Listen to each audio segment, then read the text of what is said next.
ஆக நம்மை பொறுத்தவரைக்கும் இருமொழிக் கொள்கையே போதுமானது. அறிவு சார்ந்து சயின்ஸை பற்றி பேச வேண்டிய காலம் இது.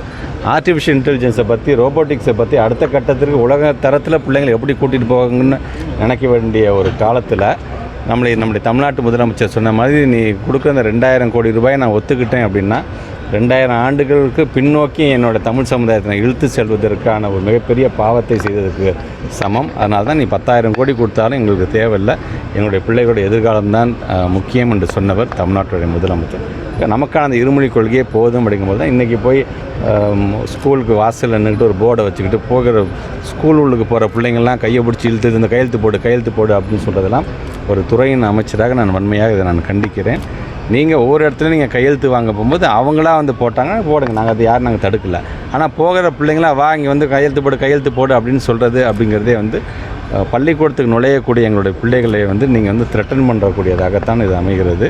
துறையின் அமைச்சர் என்கின்ற வரையில் மிகப்பெரிய கண்டனத்தை நான் தெரிவித்தேன். சரி, ஆக நம்மை பொறுத்தவரைக்கும் இருமொழிக் கொள்கையே போதுமானது. அறிவு சார்ந்து சயின்ஸை பற்றி பேச வேண்டிய காலம் இது. ஆர்டிஃபிஷியல் இன்டெலிஜென்ஸை பற்றி, ரோபோட்டிக்ஸை பற்றி அடுத்த கட்டத்திற்கு உலக தரத்தில் பிள்ளைங்களை எப்படி கூட்டிகிட்டு போவாங்கன்னு நினைக்க வேண்டிய ஒரு காலத்தில் நம்முடைய தமிழ்நாட்டு முதலமைச்சர் சொன்ன மாதிரி நீ கொடுக்குற அந்த 2000 கோடி ரூபாயை நான் ஒத்துக்கிட்டேன் அப்படின்னா 2000 ஆண்டுகளுக்கு பின்னோக்கி என்னோடய தமிழ் சமுதாயத்தை இழுத்து செல்வதற்கான ஒரு மிகப்பெரிய பாவத்தை செய்ததுக்கு சமம். அதனால தான் நீ 10,000 கோடி கொடுத்தாலும் எங்களுக்கு தேவையில்லை, எங்களுடைய பிள்ளைகளுடைய எதிர்காலம்தான் முக்கியம் என்று சொன்னவர் தமிழ்நாட்டுடைய முதலமைச்சர்.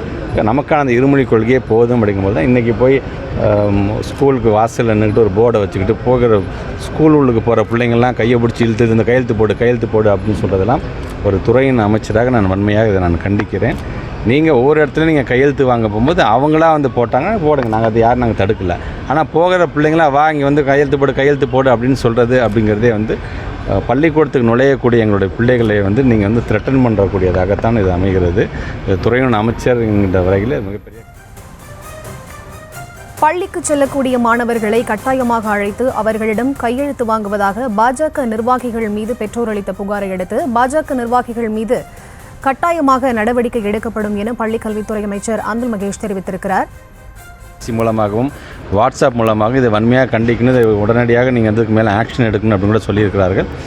பெற்றோர் ஆசிரியர் கழகத்தை சார்ந்திருக்கின்றவர்களும் அந்த நிர்வாகிகளும் இன்றைக்கி வந்து கம்ப்ளைண்ட் கொடுக்க போகிறதா சொல்லியிருக்காங்க. அந்த கம்ப்ளைண்ட் வரும்பொழுது அது உரிய நடவடிக்கை கண்டிப்பாக எடுக்கும். திருவள்ளூரில் தேர்வு தொடங்க முன்னாடி அன்னைக்கு ஒரு மாணவி ஒருத்தவங்க தற்கொலை செஞ்சுருக்காங்க, தீவிட்டு கொளுத்திட்டு.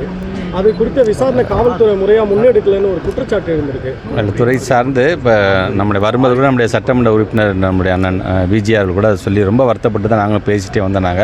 பிள்ளைங்களுக்கு நல்லா படிக்கக்கூடிய பிள்ளை, 92 மார்க்கு மேலே எடுக்கக்கூடிய ஒரு பிள்ளை வந்து ஒரு ஃபியர், ஒரு பயத்தின் காரணமாக இந்த மாதிரியான தயவுசெய்து அப்படி செய்யக்கூடாது அப்படின்னு தான் நான் கேட்டுக்கிறேன். நான் தான் சொல்கிறேன், எல்லா பிள்ளைகளுக்கும் ஜஸ்ட் பாஸ் வாங்குற அதான் சொன்னேன், இது வன்மையாக நான் கண்டிக்கிறேன் தான் சொன்னேன். ஏன்னா இது சார்ந்து நிறைய பெற்றவங்களை வந்து இப்போ தொலைபேசி மூலமாகவும் வாட்ஸ்அப் மூலமாகவும் இதை வன்மையாக கண்டிக்கணும், இதை உடனடியாக நீங்கள் அதுக்கு மேலே ஆக்ஷன் எடுக்கணும் அப்படின்னு கூட சொல்லியிருக்கிறார்கள்.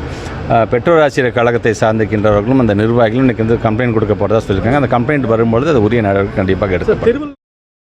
நான் அதான் சொன்னேன், இது வன்மையாக நான் கண்டிக்கிறேன் தான் சொன்னேன். ஏன்னா இது சார்ந்து நிறைய பெற்றவங்களை வந்து இப்போ தொலைபேசி மூலமாகவும் வாட்ஸ்அப் மூலமாகவும் இதை வன்மையாக கண்டிக்கணும், இதை உடனடியாக நீங்கள் அதுக்கு மேலே ஆக்ஷன் எடுக்கணும் அப்படின்னு கூட சொல்லியிருக்கிறார்கள்.